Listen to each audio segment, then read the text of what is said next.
Hi friends, welcome back to my channel. വേസ്റ്റാക്കി കളയുന്ന items use ചെയ്തിട്ടാണ് കേട്ടോ ഇന്നത്തെ റിപ്പബ്ലിക് ഡേ സ്പെഷ്യൽ ക്രാഫ്റ്റ് ചെയ്യുന്നത്. അപ്പോൾ അതിനായിട്ട് യൂസ് ചെയ്തിട്ടുള്ളത് കാർഡ്ബോർഡ്, അതുപോലെ തന്നെ കോലുമിഠായിയുടെ ആ ഒരു സ്റ്റിക്ക്, പിന്നെ ട്രാൻസ്പെറൻ്റ് ആയിട്ടുള്ള ഷീറ്റ് യൂസ് ചെയ്തിട്ടാണ് ഈ ഒരു ഫ്ലാഗിൽ ഞാൻ ഗ്ലാസ് പെയിൻറ്റിങ് ചെയ്തിട്ടുള്ളത്. അപ്പോൾ എന്തായാലും നിങ്ങൾ വീഡിയോ സ്കിപ്പ് ചെയ്യാതെ കണ്ടു നോക്കുക. ചാനൽ ഇഷ്ടപ്പെട്ടാൽ തീർച്ചയായിട്ടും ലൈക്ക് ചെയ്യാനും ഷെയർ ചെയ്യാനും സബ്സ്ക്രൈബ് ചെയ്യാനും മറക്കരുത് കേട്ടോ. നിങ്ങൾ തരുന്ന സപ്പോർട്ടാണ് നമുക്ക് വീണ്ടും വീണ്ടും പുതിയ ഇന്നോവേറ്റീവ് ആയിട്ടുള്ള ക്രാഫ്റ്റുകൾ ചെയ്യാനായിട്ടുള്ളൊരു പ്രചോദനം എന്ന് പറയുന്നത്. അപ്പോൾ എല്ലാവരും മറക്കാതെ സബ്സ്ക്രൈബ് ചെയ്യാം. അപ്പോൾ ഫസ്റ്റ് ഞാൻ ഇതുപോലെ വേസ്റ്റാക്കി കളഞ്ഞിട്ടുള്ള ഒരു കാർഡ്ബോർഡാണ് എടുത്തിട്ടുള്ളത്. അതിലേക്ക് ഈ ഒരു കുപ്പിയുടെ അടപ്പ് യൂസ് ചെയ്തിട്ട് സെയിം അളവിലുള്ള 2 റൗണ്ട്സ് വരച്ചു കൊടുക്കുന്നുണ്ട് കേട്ടോ. അപ്പോൾ ഇത് ഏറ്റവും ചെറിയ റൗണ്ടാണ് ഞാൻ എടുത്തിട്ടുള്ളത്.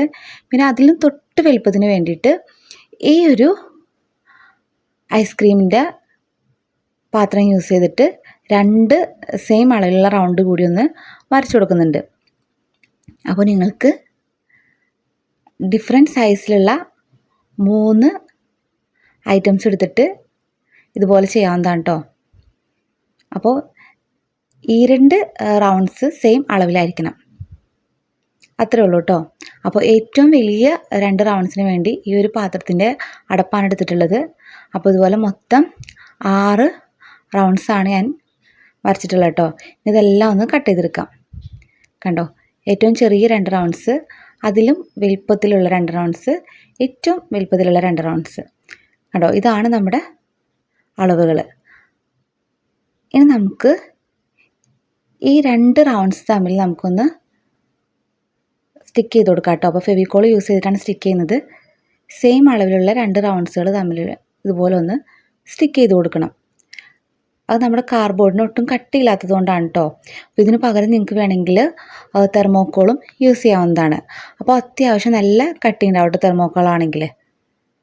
അപ്പോൾ നമുക്കിതുപോലെ ഒരു സ്റ്റിക്ക് ചെയ്യേണ്ട ആവശ്യം വരുന്നില്ല കേട്ടോ. അപ്പോൾ വലിയ 2 റൗണ്ട്സും ഇതുപോലെ സ്റ്റിക്ക് ചെയ്തെടുത്തിട്ടുണ്ട്. അതുപോലെ തന്നെ ബാക്കി 2 സെറ്റും ഇതുപോലെ സ്റ്റിക്ക് ചെയ്ത് റെഡിയാക്കി എടുക്കാം കേട്ടോ. ട്രൈ കളറിലുള്ള 3 സ്റ്റെപ്പുകൾക്ക് വേണ്ടിയിട്ടാണ് ഈ ഒരു രീതിയിൽ ചെയ്തെടുക്കുന്നത് കേട്ടോ. അപ്പോൾ ഇതുപോലെ 3 സെറ്റ് റൗണ്ട് ചെയ്തെടുത്തിട്ടുണ്ട്. ഇനി ആ ഒരു റൗണ്ടിന് കുറച്ചുകൂടി പെർഫെക്ഷൻ വരാൻ വേണ്ടിയിട്ട് ഇതുപോലൊരു മാസ്കിംഗ് ടേപ്പ് എടുത്തിട്ട് എല്ലാ റൗണ്ട്സിനും ചുറ്റും ഒന്ന് ഒട്ടിച്ചു കൊടുത്തിട്ട് സ്റ്റിക്ക് ചെയ്യുന്നുണ്ട് കേട്ടോ. പക്ഷേ ഞാനെടുത്ത മാസ്കിംഗ് ടേപ്പിന് അത്യാവശ്യം നല്ല കട്ടിയുള്ളൊരു ടൈപ്പായിരുന്നു കേട്ടോ. അപ്പോൾ അതുകൊണ്ട് തന്നെ ആ ഒരു ഞാൻ ഉദ്ദേശിച്ച ആ ഒരു പെർഫെക്ഷൻ എനിക്ക് കിട്ടിയില്ല. പിന്നെ നമ്മുടെ ഈ ഒരു കാർഡ്ബോർഡ് ആണെങ്കിലും ഇങ്ങനെ ആകെ ഒരു ബലമില്ലാത്തൊരു ടൈപ്പായിരുന്നു കേട്ടോ. ആകെ മുഷിഞ്ഞൊരു ടൈപ്പായിരുന്നു. അതുകൊണ്ട് തന്നെ ആ ഒരു മാസ്കിംഗ് ടേപ്പ് ഒട്ടിച്ച് അത്ര ഒരു പെർഫെക്ഷനായിട്ട് എനിക്ക് ഫീൽ ചെയ്തില്ല കേട്ടോ. പിന്നെ ഞാൻ നെക്സ്റ്റ് എടുത്തിട്ടുള്ളത് ട്രൈ കളേഴ്സാണ്, ഗ്രീൻ, വൈറ്റ് ആൻഡ് ഓറഞ്ച്. ഇനി ഏറ്റവും വലിയ റൗണ്ടിന് ഇതുപോലെ ഗ്രീൻ കളർ അടിച്ചു കൊടുക്കുന്നുണ്ട്. അതിന് തൊട്ട് മുകളിലുള്ളതിന് വൈറ്റ്, അതിന് തൊട്ട് മുകളിലുള്ളതിന് ഓറഞ്ച്. ഈ ഒരു രീതിയിലാണ് കളേഴ്സ് കൊടുക്കുന്നത് കേട്ടോ. അപ്പോൾ നമുക്ക് ഫുള്ളായിട്ട് ഈ ഒരു കളേഴ്സ് അപ്ലൈ ചെയ്യേണ്ട ആവശ്യമൊന്നുമില്ല. അപ്പോൾ താഴെ ഭാഗം ഞാൻ ഫുള്ളായിട്ട് കൊടുത്തിട്ടുണ്ട്. പിന്നെ ഇതിൻ്റെ മുകളിലായിട്ട് വൈറ്റ് റൗണ്ട് ഒട്ടിക്കാനുള്ളത് കൊണ്ട് തന്നെ അത് കംപ്ലീറ്റ് ഞാൻ കൊടുത്തില്ല കേട്ടോ. അതുപോലെ വൈറ്റ് റൗണ്ടിനും ആ ഒരു സൈഡൊക്കെ കറക്റ്റ് ചെയ്ത് കൊടുത്തിട്ടുണ്ട്. പിന്നെ ഒരു സൈഡിൽ മാത്രം സെൻറ്റർ വിട്ടിട്ട് ബാക്കിയെല്ലാം വൈറ്റ് കംപ്ലീറ്റ് ചെയ്യുന്നുണ്ട് കേട്ടോ. താഴെയുള്ള പോർഷൻ നമുക്ക് വലിയ സർക്കിളിലേക്ക് സ്റ്റിക്ക് ചെയ്യാനുള്ളതാണ്. അപ്പോൾ നമ്മുടെ പെയിൻറ്റ് വെറുതെ വേസ്റ്റ് ആക്കണ്ടല്ലോ. ലാസ്റ്റ് ഞാൻ എടുത്തിട്ടുള്ളത് നമ്മുടെ ഓറഞ്ചാണ്. അപ്പോൾ ഓറഞ്ച് ഒരു സൈഡ് ഫുള്ളായിട്ട് കളർ ചെയ്ത് കൊടുക്കുന്നുണ്ട്. ഇനി ഇതെല്ലാം നമുക്കൊന്ന് സ്റ്റിക്ക് ചെയ്ത് കൊടുക്കണം കേട്ടോ. അപ്പോൾ സ്റ്റിക്ക് ചെയ്യാനായിട്ട് ഫെവിക്കോൾ തന്നെയാണ് യൂസ് ചെയ്യുന്നത്. ഫെവിക്കോളിൽ പെട്ടെന്ന് തന്നെ സ്റ്റിക്കായി കിട്ടും കേട്ടോ, കാർഡ്ബോർഡല്ലേ. അപ്പോൾ ഗ്രീൻ റൗണ്ടിൻ്റെ മുകളിലേക്ക് ഇതുപോലെ വൈറ്റ് റൗണ്ട് സ്റ്റിക്ക് ചെയ്ത് കൊടുക്കുന്നുണ്ട്. ഇനി അതിൻ്റെ മുകളിലേക്ക് ഓറഞ്ച് റൗണ്ടും ഇതുപോലെ സ്റ്റിക്ക് ചെയ്ത് കൊടുക്കുന്നുണ്ട് കേട്ടോ. അപ്പോൾ കളേഴ്സ് അധികം നമുക്ക് ആവശ്യമായിട്ട് വരുന്നില്ല. അപ്പോൾ ഈ ഒരു പെയിൻറ്റിന് പകരമായിട്ട് നിങ്ങൾക്ക് വേണമെങ്കിൽ സ്കെച്ചോ അല്ലെങ്കിൽ വാട്ടർ കളറോ യൂസ് ചെയ്യാം കേട്ടോ. അപ്പോൾ ഇതുപോലെ നമ്മുടെ പതാക വയ്ക്കാനുള്ള സ്റ്റാൻഡ് റെഡി ആയിട്ടുണ്ട്. ഇനി നമുക്ക് ഫ്ലാഗ് ചെയ്തെടുക്കാം കേട്ടോ. അപ്പോൾ ഫ്ലാഗ് ചെയ്യാനായിട്ട് ഞാനൊരു ഗ്ലാസ് പെയിൻറ്റിങ് തീമാണ് ഉദ്ദേശിക്കുന്നത്. അപ്പോൾ എത്രത്തോളം വർക്കൗട്ട് ആവുമെന്ന് അറിയില്ല. അപ്പോൾ കുട്ടികളുടെ ടോയ്സ് വാങ്ങിച്ചിട്ടുള്ള ആ ഒരു ട്രാൻസ്പെറൻറ്റ് ഷീറ്റാണ് എടുത്തിട്ടുള്ളത്. അത്യാവശ്യം നല്ല കട്ടിയുണ്ട് കേട്ടോ. അപ്പോൾ അതിൽ ഏകദേശം ഒരു ഫ്ലാഗിൻ്റെ ഷേപ്പ് ഞാനൊന്ന് കട്ട് ചെയ്തെടുത്തിട്ടുണ്ട്. അപ്പോൾ അതിൽ തന്നെ ഞാനൊരു സ്റ്റിക്കും കൂടി എടുത്തിട്ടുണ്ട് കേട്ടോ.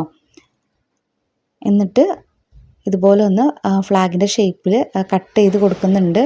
അപ്പോൾ ഫസ്റ്റ് ഞാൻ കറക്റ്റ് ആ ഒരു റെക്റ്റാങ്കിൾ ഷേപ്പാണ് കൊടുത്തതെങ്കിലും പിന്നീട് ഞാനതൊന്ന് കേർവ് ഷേപ്പിലേക്ക് കൊടുക്കുന്നുണ്ട് കേട്ടോ. കുറച്ചും കൂടി ഭംഗി അതാണെന്ന് തോന്നി. അതായത് ഇങ്ങനെ പറന്ന് നിൽക്കുന്ന നമ്മുടെ ത്രിവർണ്ണ പതാക അതാട്ടോ ഉദ്ദേശിക്കുന്നത്. അപ്പോൾ ആ ഒരു രീതിയിലാണ് ഞാൻ ഫ്ലാഗ് ചെയ്തെടുക്കുന്നത്. അപ്പോൾ ഫൈനൽ ലുക്ക് കണ്ടിട്ട് നിങ്ങൾ പറ എങ്ങനെയുണ്ട് നമ്മുടെ ഗ്ലാസ് പെയിൻറ്റിങ് വർക്ക് എന്നുള്ളത്. അപ്പോൾ ഫസ്റ്റ് ടൈമാണ് ഞാൻ ഈ ഒരു ഫ്ലാഗിൽ ഗ്ലാസ് പെയിൻറ്റിങ് ചെയ്യുന്നത്. ഈ ഒരു ട്രാൻസ്പെറൻറ്റ് ഷീറ്റിൻ്റെ സ്റ്റിക്ക് തന്നെ ഇതിലേക്ക് കുത്തി നിർത്താമെന്നാട്ടോ ഞാൻ വിചാരിച്ചത്. അതിലും കൂടി ഗ്ലാസ് പെയിൻറ്റിങ് ചെയ്തിട്ട് പക്ഷെ അത് ഇങ്ങനെ ആടിക്കൊണ്ടിരിക്കുകയായിരുന്നു കേട്ടോ. അപ്പോൾ ഞാൻ വിചാരിച്ചു നമ്മുടെ മിഠായിക്കോല് യൂസ് ചെയ്തിട്ട് സ്റ്റിക്ക് കൊടുക്കാം. അപ്പോൾ ഈ ഒരു ട്രാൻസ്പെറൻറ്റ് ഷീറ്റിൻ്റെ ആ ഒരു സ്റ്റിക്ക് ഞാനൊന്ന് കട്ട് ചെയ്ത് മാറ്റാം കേട്ടോ. അതിനേക്കാളും എനിക്ക് പെർഫെക്ഷനായിട്ട് ഫീൽ ചെയ്തത് ആ ഒരു കോൽമിഠായിയുടെ സ്റ്റിക്ക് തന്നെയായിരുന്നു. ഇനി നമുക്കിതൊന്ന് കുറച്ചും കൂടി ഒന്ന് കർവ് ഷേപ്പിലേക്ക് കൊടുക്കാം. അപ്പോൾ നമ്മുടെ ഫ്ലാഗ് റെഡി ആയിട്ടുണ്ട്. ഇനി ഒരു പ്രൈസ് ടാഗ് എടുത്തിട്ട് ഈ ഒരു ഫ്ലാഗിൻ്റെ അതേ ഷേപ്പിലൊന്ന് കട്ട് ചെയ്തെടുക്കുന്നുണ്ട് കേട്ടോ. ഇനി ആ ഒരു പ്രൈസ് ടാഗിലേക്ക് നമുക്ക് ഇതുപോലെ കറക്റ്റ് 3 പാർട്ടാക്കിയിട്ടൊന്ന് വരച്ചു കൊടുക്കാനുണ്ട്. സെൻറ്ററിലേക്ക് നമ്മുടെ അശോക ചക്രം കൂടി ഒന്ന് ഇതുപോലെ വരയ്ക്കുന്നുണ്ട് കേട്ടോ. അപ്പോൾ കറക്റ്റ് 24 ലൈൻസ് നമുക്ക് വരയ്ക്കാൻ കിട്ടില്ല. അപ്പോൾ ഇതിനു മുമ്പ് ഞാൻ ഇൻഡിപെൻഡൻസ് ഡേയുടെ ഇതിൽ ഞാൻ കറക്റ്റായിട്ട് എങ്ങനെ 24 ലൈൻസ് വരയ്ക്കണേ എങ്ങനെയെന്നുള്ളത് ഒരു വീഡിയോ ചെയ്തിട്ടുണ്ട്. അപ്പോൾ കൊച്ചു കൂട്ടുകാരൊക്കെ ഒന്ന് കണ്ടു നോക്കാം കേട്ടോ. ഞാൻ മുകളിൽ ഐക്കാർഡിലും കൊടുത്തേക്കാം. ഇനി നമുക്ക് ബ്ലാക്ക് ഗ്ലാസ് ലൈനർ യൂസ് ചെയ്തിട്ട് ഇതുപോലെ ഔട്ട്ലൈൻസൊക്കെ ഒന്ന് ചെയ്ത് കൊടുക്കാം കേട്ടോ. ഇതിന് പകരം ഗോൾഡൻ കളറിലുള്ള ഗ്ലാസ് ലൈനർ യൂസ് ചെയ്യാം കേട്ടോ. ഇതൊരു മിനിയേച്ചർ വർക്ക് ആയതുകൊണ്ട് തന്നെ ഈ ഒരു ഔട്ട്ലൈൻസ് കൊടുക്കുമ്പോൾ നല്ല രീതിയിൽ ശ്രദ്ധിക്കുക. കട്ടി ഒട്ടും കൂടി പോകരുത്. കട്ടി കൂടിക്കഴിഞ്ഞാൽ ഈ ഒരു വർക്ക് ഒട്ടും ഭംഗി ഉണ്ടാവില്ല കേട്ടോ. അഥവാ കട്ടി കൂടി പോവുകയാണെങ്കിൽ നന്നായിട്ട് ഡ്രൈ ആയതിനു ശേഷം നമുക്ക് പിന്നെ മൊട്ടുസൂചി യൂസ് ചെയ്തിട്ട് അതൊന്ന് കറക്റ്റ് ആ ഒരു ഷേപ്പിലേക്ക് ആക്കിയെടുക്കാൻ പറ്റും കേട്ടോ.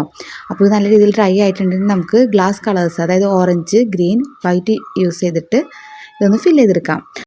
ഇപ്പോൾ ഞാൻ ചെയ്യുന്നതിൽ വലിയൊരു മിസ്റ്റേക്ക് ഉണ്ട് കേട്ടോ. അതായത് ഓറഞ്ച് കൊടുക്കേണ്ട സ്ഥാനത്ത് ഗ്രീനും, ഗ്രീൻ കൊടുക്കേണ്ട സ്ഥാനത്ത് ഓറഞ്ചാണ് ഞാൻ ഫില്ല് ചെയ്ത് കൊടുക്കുന്നത് കേട്ടോ. അപ്പോൾ ഞാൻ ഫസ്റ്റ് അത് അറിഞ്ഞിട്ടുണ്ടായില്ല. ഡ്രൈ ആയതിനു ശേഷമാണ് എനിക്കത് മനസ്സിലായത്. ഞാനത് ഔട്ട്ലൈൻസ് ഒന്നും പോകാത്ത വിധത്തിൽ പിന്നെ യൂസ് ചെയ്തിട്ട് പയ്യെ പീൽ ചെയ്തെടുത്തിട്ടോ. വീഡിയോയുടെ ലെങ്ത്ത് കൂടുന്നതുകൊണ്ടാണ് കേട്ടോ ആ ഒരു ക്ലിപ്പിംഗ് ഇതിനകത്ത് ആഡ് ചെയ്യാത്തത്. ഇനി സെൻറ്ററിൽ അശോക ചക്രത്തിന് ഇതുപോലെ ബ്ലൂ കളറും അത് നന്നായിട്ട് ഡ്രൈ ആയതിനു ശേഷം വൈറ്റ് കളറും കൊടുക്കുന്നുണ്ട് കേട്ടോ 2 സൈഡിലായിട്ട്. ഈ ഒരു ഗ്ലാസ് കളേഴ്സ് ഞാൻ 3 പ്രാവശ്യം റീഅപ്ലൈ ചെയ്തിട്ടുണ്ട്. അപ്പോഴാണ് ഞാൻ ഉദ്ദേശിച്ച ആ ഒരു പെർഫെക്ഷൻ എനിക്ക് കിട്ടിയത് കേട്ടോ. അപ്പോൾ ഒരു കോട്ട് നല്ല രീതിയിൽ ഡ്രൈ ആയതിനു ശേഷമാണ് അടുത്ത കോട്ട് കൊടുക്കാൻ പാടുള്ളൂ. ഈ ഒരു ഫ്ലാഗ് വയ്ക്കേണ്ട സ്റ്റാൻഡ് സെൻറ്ററിലേക്ക് മിഠായിക്കോല് യൂസ് ചെയ്തിട്ട് ഒരു ഹോൾ ഇട്ട് കൊടുക്കാം കേട്ടോ. അപ്പോൾ ഇതിൽ ഗമ്മൊന്നും അപ്ലൈ ചെയ്യാണ്ട് തന്നെ നല്ല രീതിയിൽ സ്റ്റിക്കായി നിൽക്കുന്നുണ്ട്. ഇനി ഇതിൻ്റെ മുകളിലേക്കായിട്ട് ഗ്ലൂ ഗൺ യൂസ് ചെയ്തിട്ട് നമ്മുടെ ഗ്ലാസ് പെയിൻറ്റിങ് ചെയ്തിട്ടുള്ള ആ ഒരു ഫ്ലാഗ് ഒന്ന് സ്റ്റിക്ക് ചെയ്ത് കൊടുക്കാം കേട്ടോ. കണ്ടില്ലേ, നല്ല സിമ്പിളായിട്ട് ഈ ഒരു ഗ്ലാസ് പെയിൻറ്റിങ് വർക്ക് ഈ ഒരു സ്റ്റിക്കിലേക്ക് ഒന്ന് സ്റ്റിക്ക് ചെയ്ത് കൊടുത്തിട്ടുണ്ട്. ഇനി കുറച്ച് ഗ്ലൂ ഒന്ന് അപ്ലൈ ചെയ്തിട്ട് സെൻറ്ററിലേക്ക് ഈ ഒരു സ്റ്റിക്ക് ഇറക്കി വയ്ക്കുന്നുണ്ട് കേട്ടോ. അപ്പോൾ ഗ്ലൂ ഇല്ലെങ്കിലും അത് കറക്റ്റ് ആ ഒരു രീതിയിൽ നിന്നോളും. ഇനി ഈ ഒരു സ്റ്റിക്കിൻ്റെ മുകളിലേക്കായിട്ടൊരു ബീഡും കൂടി നമുക്കൊന്ന് സ്റ്റിക്ക് ചെയ്ത് കൊടുക്കണം കേട്ടോ. അപ്പോൾ എൻ്റെ കയ്യിൽ ഗോൾഡൻ ബീഡ് ഇല്ലാത്തത് കൊണ്ട് ഗ്ലൂ ഗണ്ണിൻ്റെ ആ ഒരു ഗ്ലൂ ചെറിയൊരു ബീഡാക്കി എടുത്തിട്ട് അതിൽ ഗോൾഡൻ കളറൊന്ന് അപ്ലൈ ചെയ്ത് കൊടുക്കുന്നുണ്ട് കേട്ടോ. ഈ ഒരു ഗോൾഡൻ കളറിന് വേണ്ടി ഞാൻ യൂസ് ചെയ്തിട്ടുള്ളത് ഗോൾഡൻ കളറിലുള്ള ഗ്ലാസ് ലൈനറാട്ടോ. അപ്പോൾ അത് വെച്ചിട്ടാണ് ജസ്റ്റ് ഒന്ന് ബ്രഷ് ചെയ്ത് കൊടുക്കുന്നത്. അപ്പോൾ വേസ്റ്റായിട്ട് കളയുന്ന ഐറ്റംസ് യൂസ് ചെയ്തിട്ട് നമ്മൾ ചെയ്തിട്ടുള്ളൊരു റിപ്പബ്ലിക് ഡേ സ്പെഷ്യൽ ക്രാഫ്റ്റാണ്. അപ്പോൾ എല്ലാവർക്കും ഇഷ്ടപ്പെട്ടെന്ന് വിചാരിക്കുന്നു. എല്ലാവരും ഒന്ന് ട്രൈ ചെയ്ത് നോക്കാം. അപ്പോൾ ഇതിൻ്റെ മുകളിലേക്കൊരു പ്ലാസ്റ്റിക് ബോട്ടിലോ അല്ലെങ്കിൽ ട്രാൻസ്പെറൻറ്റ് ഷീറ്റോ കവർ ചെയ്ത് വയ്ക്കുകയാണെങ്കിൽ ഒരു അടിപൊളി ഡെക്കോറായിട്ട് നമുക്ക് യൂസ് ചെയ്യാം കേട്ടോ.